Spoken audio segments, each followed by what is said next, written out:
everyone, welcome back to my channel. My name's Kyra if you're new here. Today's video is fun. I'm going to talk about everything I've learned about traveling solo. I do a lot of my trips on my own. I just want to share what I've learned along the way, and maybe this video will help give you an idea of what traveling solo is about. If you've never done it, you can get a sense if this type of travel is for you. I like traveling with friends and family, but I also love traveling solo. There's a different type of skill set you use when you travel solo. It may not be for everybody's liking. However, I just want to go over things that worked for me, so let's just head into the video. So the number one thing I would consider for solo travel is you have to be open. You have to be open to meeting new people. You gotta be open to experiencing new things. Traveling solo is all about what you want to do, and that's another huge benefit of solo travel, is just being open to being alone, but also being open to being your own boss. Because if you don't want to go to another temple, or you don't feel like doing this and that, you don't have to. You are the boss of your trip. You get to take that direction however you want to take it. A lot of the times when I say that I'm solo traveling, people on my videos have commented, well, you're always with someone, how are you really traveling alone? It's just called meeting people, guys. You go to an accommodation that's shared or open, like a hostel setting, you're gonna meet people, you're gonna hang out. So even if you travel to that country alone, you're not necessarily gonna be alone the entire time. You're gonna meet new people, make new connections, make new friends from around the world, which is one of the most exciting parts of solo travel in my opinion.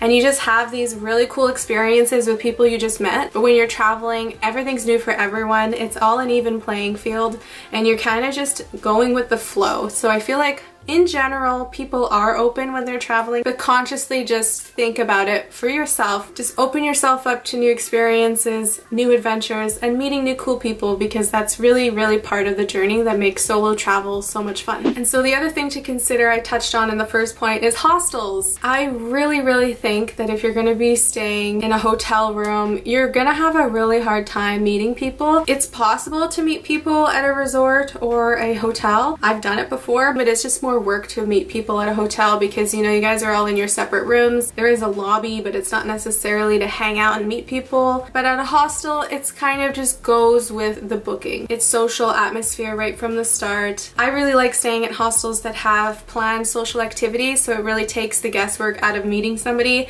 If you struggle a bit with just going up to someone and like, hey, how's it going? Then maybe going to a planned social activity that the hostel's hosting that night would be the open door you need to kind of say hi, meet a few people. And most of the time people are so nice, they just let you into their circle if they've already met a few other people. The level of social anxiety people have is different for everyone. For me, I think it's like a healthy level where I have anxiety, but I also am really comfortable being alone, so it's not too hard for me to meet new people. Yes, be realistic. You're not going to be friends with everyone you meet at a hostel, but it definitely is a social environment for you to meet people. I will say the older I get, staying in a hostel kind of is difficult at times, especially if you're staying in a shared dormitory with bunk beds. That gets really old really fast. I don't know, there's people that aren't very considerate, coming in really late or being really loud when you're trying to sleep, such and such. Like, it's never a perfect situation with everyone. And if you didn't know, there are private rooms in hostels, so if a dormitory is not your thing, you can upgrade to a private room. In most cases, it is a little bit more pricey, but not nearly the same price as a hotel would have cost you. So the third point to talk about on solo travel would definitely be getting out of your comfort zone. You really have to kind of jump right in, challenge your comfort zone, especially in social situations, because most of the time when I did challenge myself and I did put myself out there, it really paid off. It was like awesome. I met these cool people, we got to hang out together. Like, challenge your comfort zone, but also be realistic to yourself. You don't want to put yourself in a situation where you're so uncomfortable that you're no longer having fun. Don't do that. That's not the point of solo travel. It's all about being true to what you want as a traveler, as this solo independent person who made the decision to travel on their own. Make sure that what you're doing is making you happy, because if it isn't, that's not cool either. So I'd recommend just stick with what makes you feel good, but also challenge yourself a bit at the same time. I know what I'm saying is a bit contradicting. You can still have fun by challenging yourself and by going out of your comfort zone, so keep that in mind. It's definitely something that's rewarding though, because it's a skill set that you kind of just gain the more you do it. So the next thing to think about when traveling alone is definitely to let go of fear. This does sort of go hand in hand with the challenge yourself, get out of your comfort zone, because a lot of the time why we don't challenge ourselves is because we're afraid of something, whether it be fear of rejection or fear of failure or whatever fear is holding you back from doing something that you really want to do that would make you happy. If getting over your shyness is something that you really want to work on, then putting yourself out of your comfort zone by traveling solo is a great first step. But one step further from that is getting over your fear of social anxiety, so you can really only do that by doing it. Practice makes perfect. I just kind of live by the ideology of not to let fear hold me back. I think that it's something we place in front of ourselves. There was a really great quote that I had heard somewhere. When we're born, we really only have a fear of loud noises and of just very basic fears. And then all the other fears that we learn are learned behavior fears. Just think about how we're born in this world without many fears at all, and that we create these fears in our lives, and that they hold us back at times from doing something that would really provide fulfillment to us and to help our personal growth and to give us this enriching life experience and different perspective from traveling the world. So if I had a fear of being alone and a fear of rejection, I would never really have gotten all these amazing experiences that I've gotten when I have traveled alone, because I would have been too afraid to do it on my own. And a big thing for me is, why would I do that to myself? We have such a short amount of time in this world. If that's one thing that you take away from this video, it's just to say we have very limited time in this world to live all of these experiences that are available to us,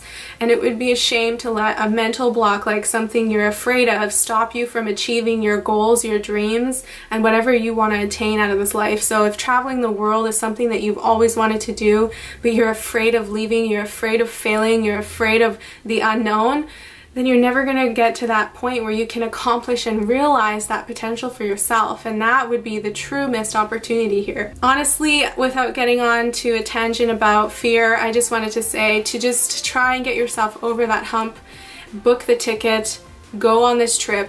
If you find that you are just thriving, living your best life, traveling solo, which is what happened to me, and then you realize, wow, I really loved that experience. I felt freedom, I felt independent, I felt like I was my own boss, I could do this, I could take care of myself, then that's amazing, and you can continue to do that. If you go on a trip and you're like, hey, it's not really for me, I miss my friends, I miss my fam, I miss my home, I'm probably not going to do it again, that's cool too, but at least you tried it. You got over that initial fear that stopped you from doing it. And that's kind of what I'm getting at here with let go of fear. Alright, and the other thing to consider with solo travel is definitely you gotta learn how to be comfortable alone. So find your inner zen, find that place inside of you where you just feel so comfortable being alone. This is a really difficult one. A lot of people struggle with this. I'm not going to say that you're going to go on a trip solo for the first time and you're going to come back completely 100% comfortable with yourself on your own, nobody else around. That takes time, and if that did happen for you on your one trip, like, way to go. For me, it took a lot more time, a lot of personal growth, self-reflection, and practice, experience, being by myself, finding that inner zen, having my own back. Oh my gosh, there's been so many times where I've had to have my own back. I've had to stand up for myself. I've been in a situation that was kind of sketchy and I had to make sure I got myself out of it safely. It's really common for people to think solo travel is lonely. They could never imagine not being with their friends, and that's cool too, because that's your truth. For me, I almost need my me time.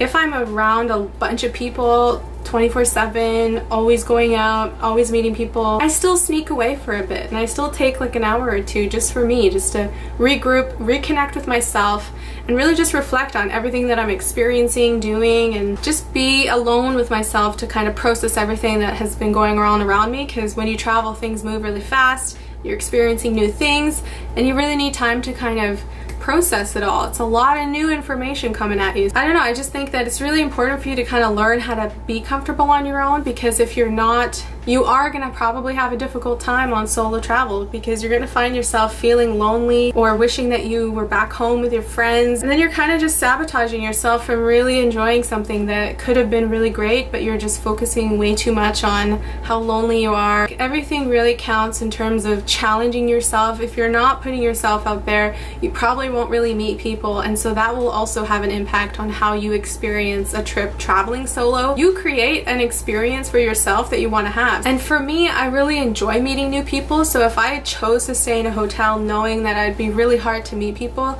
it's kind of counterproductive to your own growth and what you want your experience to be on that trip. So I'd recommend definitely plan your trip according to what you know you're gonna want. It's totally up to how you experience this trip. That's the beauty of solo travel. You are in the director's seat. You can pick and choose whatever you want to do, how you want to experience your holiday and vacation, and just keep in mind what you think you need to be fulfilled and happy on a trip. I hope that that kind of gives you an idea of how solo travel works for me, the types of skills that I had to learn in order for it to be my best way to travel. So thanks so much for watching. Don't forget to subscribe to stick around for more travel and lifestyle content, and you take care and happy travels. Bye!